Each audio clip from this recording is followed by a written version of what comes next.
हाय beautiful souls, कैसे हैं आप सब। आई होप कि आप सब अच्छे होंगे। आज मैं बात करूंगी माता पिता और उनके बच्चे, क्योंकि मैंने कई बार लोगों से सुना है और आपने भी यह बात सुनी होगी कि उनका जो ये कहना होता है कि माता पिता मिलकर 10 बच्चे, क्या उससे भी ज़्यादा बच्चे अगर उनके पास हों तो वो सभी बच्चों को पाल सकते हैं, लेकिन 10 बच्चे मिलकर माता पिता को नहीं पाल सकते हैं। तो ये उनका कहना होता है, लेकिन क्या यह उनकी बात सही है? मुझे तो नहीं लगता है कि ये उनकी बात सही है। देखिए, मैं यहाँ पे सभी माता पिता की बात नहीं करने वाली, क्योंकि सब एक जैसे नहीं होते हैं। फिर चाहे वो माता पिता हों या फिर बच्चे हों, सभी एक जैसे नहीं होते हैं। लेकिन दुनिया में बहुत से माता पिता ऐसे भी होते हैं कि जैसे ही उनका बच्चा बड़ा होता है ना, थोड़ा बड़ा होता है, फिर चाहे वो लड़का हो या लड़की हो, वो उस बच्चे को बचपन से ही ताने मारना और बात बात में धौंसना कोसना चालू कर देते हैं। तो ये उनका रवैया रहता है उस अपने बच्चे के साथ में, और इस तरह के अपने बुरे बर्ताव को वो ये नाम दे देते हैं कि हम बच्चों को पाल रहे हैं या पाल पोस कर बड़ा किया है। लेकिन होता ये है कि जब बेटे की शादी होती है, बेटा उनका बड़ा होता है, है ना, तो उसकी जब शादी होती है, शादी होने के बाद बहू घर में आती है, तब दुर्भाग्यपूर्ण उनके साथ वही बर्ताव किया जाता है जैसा कि उन्होंने अपने बच्चों के साथ में किया होता है ना। उन पेरेंट्स ने अपने बच्चों के साथ में किया होता है, तो उनके साथ भी वही बर्ताव किया जाता है। तब उन्हें क्यों बुरा लगता है और क्यों इधर उधर फिर बताते घूमते हैं कि बेटा और बहू हमें बहुत सताते हैं, और इस तरीके की बातें क्यों बताते घूमते हैं, है ना। तो जैसी उम्मीद, मैं तो आपसे यही कहती हूँ कि जैसी उम्मीद आपने बच्चों से की होती है कि वृद्धावस्था में वे बच्चे आपका सहारा बने, तो आपको अपने कर्मों पर भी ध्यान देना चाहिए। मैं ये बात सभी पेरेंट्स से कहना चाहती हूँ, ख़ास करके उन लोगों से कहना चाहती हूँ जिनका माइंडसेट ऐसा है और जो अपने बच्चों के साथ में इस तरह का बर्ताव करते चले आ रहे हैं या फिर कर रहे हैं। देखिए, माता पिता होने का ये मतलब नहीं होता है कि आप बच्चों के साथ कैसा भी बर्ताव कर सकते हैं, क्योंकि बच्चे आपको आपका स्वभाव देखकर ही बड़े होते हैं। बच्चे कुम्हार की मिट्टी की तरह होते हैं। बच्चों के अंदर नफ़रत का बीज मत बोइए, अन्यथा क्या होगा कि कर्मों का फल ज़रूर मिलता है। और बच्चों से भी मैं ये बात बोलना चाहती हूँ कि आपके माता पिता चाहे जैसे भी हों, लेकिन यदि आप बदले की भावना रखते हुए या फिर नफ़रत से भरकर आप उनके साथ वैसा ही बर्ताव करते हैं बड़े होकर, तो और उन्हें सताते हैं, तो याद रखिए कि आपके बच्चे भी भविष्य में आपके साथ वैसा ही बर्ताव करेंगे, क्योंकि कर्म किसी को भी नहीं छोड़ता है, मिलता ज़रूर है, तो फिर वो चाहे कोई भी व्यक्ति हो। इसलिए मैं आपसे कहती हूँ कि हर बुराई और नफ़रत को सिर्फ प्रेम से जीता जा सकता है, ना कि उसके बदले की भावना रखते हुए और उससे बदला लेकर। और यदि प्रेम से भी कोई नहीं बदलता है तो वो व्यक्ति वाकई दुष्ट है, और वो अपना कर्मों का प्रतिफल ज़रूर भोगेगा जब ईश्वर का न्याय होगा तब। और आपने शायद ये भी सुनी होगी बात कि अच्छा व्यक्ति बुरा क्यों बन जाता है ना। तो इस तरीके की बात आपने सुनी होगी, और तो इसका कारण भी बताया जाता है कि अच्छा व्यक्ति बुरा क्यों बन जाता है। लेकिन मैं आपसे कहती हूँ कि अच्छा व्यक्ति कभी भी बुरा नहीं बनता है, और बुरा व्यक्ति कभी भी अच्छा नहीं बन सकता है। केवल परिवर्तन उन्हीं कुछ इस तरह के लोगों में होता है, कुछ इस तरह के व्यक्तियों में ही आता है। जैसे कि मान लीजिए कि एक व्यक्ति है और व्यक्ति की आत्मा बहुत ही शुद्ध है, लेकिन क्या हुआ कि अनजाने में वो किसी गलत संगति में पड़कर कुछ समय के लिए बिगड़ गया। लेकिन जब उसे ये बात पता चली है ना। जब वो इन चीज़ों से बाहर आया और उसे ये पता चला कि वो गलत कर रहा था, इतने समय से वो गलत कर रहा था, और फिर उसने क्या किया, अपनी गलती पर पश्चाताप किया, तो ऐसा व्यक्ति बदल जाएगा, अच्छा बन सकता है ऐसा व्यक्ति।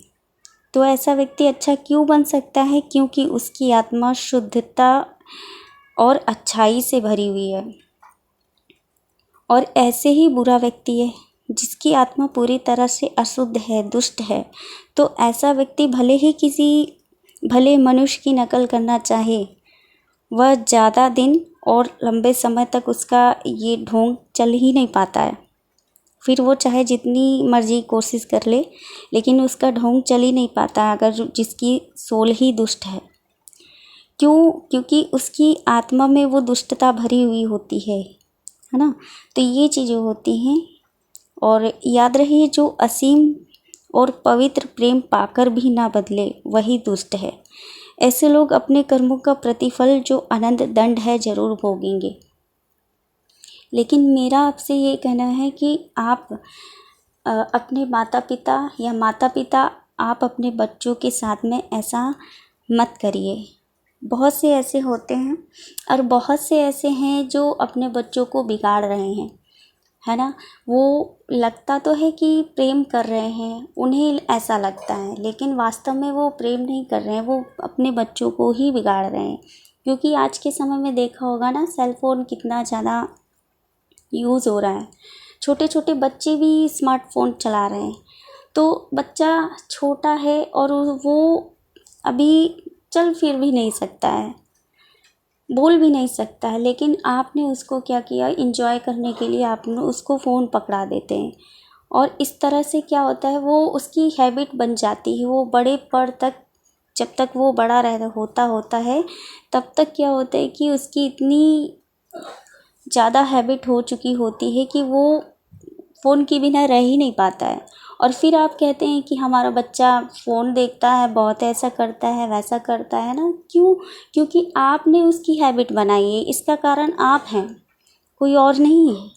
तो आप देखिए कि पहले के समय में भी तो बच्चे होते थे, और माता पिता उस समय में भी जब इतना ज़्यादा देखते हैं कि ना टीवी थे, ना फ़ोन थे, लेकिन फिर भी बच्चे कितने अच्छे से पाले जाते थे।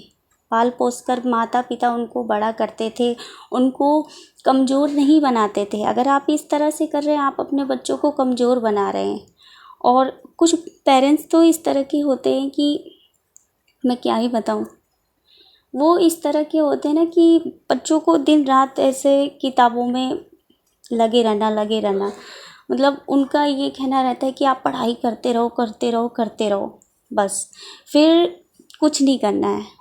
कुछ तो ऐसे होते हैं। देखिए, आप बच्चों को तो समय तो दीजिए, आप उनके साथ खेलिए और थोड़ा टाइम स्पेंड करिए आप, है ना। तो आप अगर उनको किताब में ही ऐसा पढ़ने के लिए आप उनको फोर्स करते रहेंगे, तो क्या होगा। और इस तरह से तो आप करते ही हैं, और आप उनको बच्चों को क्या होता है कि अलग से कोई शिक्षाएं भी नहीं देते हैं। कि कुछ होते हैं ना बच्चे की केवल बुक्स पढ़ना ही उनको पता है, बस नॉलेज हो गई, पढ़ लिया, डिग्री हासिल कर ली, लेकिन उनको ना बात करने का ढंग होता है, ना बहुत सारी चीज़ें होती हैं कि उनको कोई तरह की ढंग ही नहीं होता है। क्यों? उनको सिखाया नहीं जाता है वो चीज़। देखिए, आप बच्चों को से भी मैं ये कह रही हूँ कि आप बुक्स में क्या पढ़ते हैं, आप स्टोरीज़ पढ़ते हैं, उनके द्वारा हर एक स्टोरीज़ के द्वारा आपको एक शिक्षा दी जाती है। उसका जो शिक्षा दी जाती है उसके द्वारा आप समझ सकते हैं कि आपको क्या सिखाया जा रहा है। आप बड़े हो रहे हैं तो आपको खुद भी अपने दिमाग भी यूज़ करना चाहिए कि आप क्या कर रहे हैं, किस तरह से आपको बड़े लोगों से बात करनी चाहिए, किस तरह से आप कैसे रखते हैं। कुछ तो आते हैं कि स्कूल से आए नहीं बच्चे, बस अपना बैग फेंक देते हैं और क्या करते हैं कि अपना ड्रेस अलग है और जो है उनका शूज़ अलग है, सब इधर उधर बिखेर के रखते हैं। तो ये आदतें कौन कौन डेवलप कर रहा है ये आपके अंदर? आप मैं तो पेरेंट्स से ये कहती हूँ कि आप उनको केवल बुक्स पढ़ना ही नहीं सिखाइए, आप उनको अच्छी अच्छी बातें सिखाइए, मैनर सिखाइए उनके अंदर, है ना।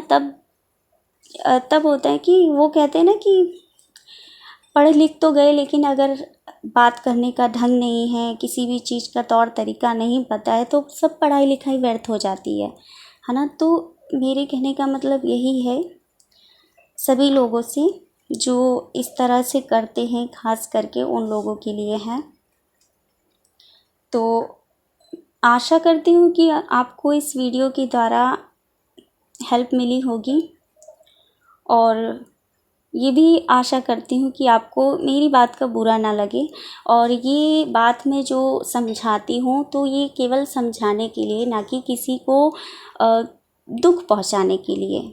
मेरा उद्देश्य ये नहीं कि आपको दुख हो, किसी को कष्ट हो मेरी बातों से, बट ऐसा नहीं है। लेकिन मैं इसे समझाने के लिए ही बता रही हूँ आपको, क्योंकि देखते हैं ना दुनिया दिन पर दिन बिगड़ती जा रही है, बहुत ज़्यादा देखते हैं हर जगह बहुत सारी चीज़ें हो रही हैं, है ना। तो आप अपने बच्चों को पहले से ही शिक्षित करिए। जब जैसे मैंने बताया ना, बच्चे क्या होते हैं, कुम्हार की मिट्टी की तरह होते हैं, जैसे कि आप बनाएंगे वैसे ही बनते जाएंगे, जैसा ढालेंगे वैसे ही ढल जाएंगे, है ना। तो आप स्टार्टिंग से ही उनको वैसा बनाइए, आप शिक्षित करिए, अच्छी शिक्षाएं दीजिए, मैनर सिखाइए। तो ये सब चीज़ें बहुत ही इम्पॉर्टेंट होती हैं। तो आई होप कि वीडियो आपके लिए हेल्पफुल रहेगी। मिलते हैं नेक्स्ट वीडियो में। आप अपना ध्यान रखिए, खुश रहिए, स्वस्थ रहिए। God bless you all, love you all, thank you so much.